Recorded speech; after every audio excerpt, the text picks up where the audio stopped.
দিল্লিতে, হরিয়ানাতে, ছত্তিশগড়ে, উড়িষ্যাতে, রাজস্থানে বিজেপি তার সংকল্পপত্র পুরো করেছে।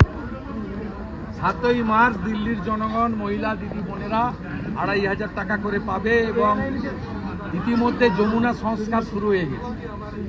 500 টাকার এলপিজি সিলিন্ডার পাবে এবং চিকিৎসার জন্য কেন্দ্রের 5 লাখ, রাজ্যের 5 লাখ, 10 লক্ষ টাকার ফ্রি ট্রিটমেন্ট দেবে। দিল্লিতে যা হচ্ছে বাংলাতেও তাই হবে। আমরা তো অনেক আগে থেকেই কমিটমেন্ট করেছি যে 1,20,000-তে বাড়ি হয় না, 3 লাখ টাকা আমরা দেবো। আমরা তো অনেক আগেই বলেছি 1,000 টাকাতে কিছু হয় না।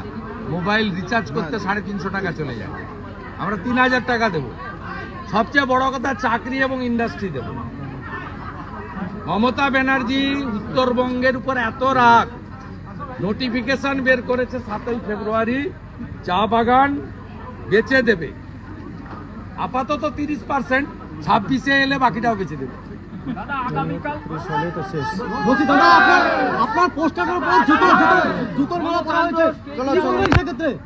তৃণমূলের কতগুলো মুসলমান করেছে, যত করবে হিন্দু জনজাতিরা তত বেশি করে আমাদের পক্ষে আসবে।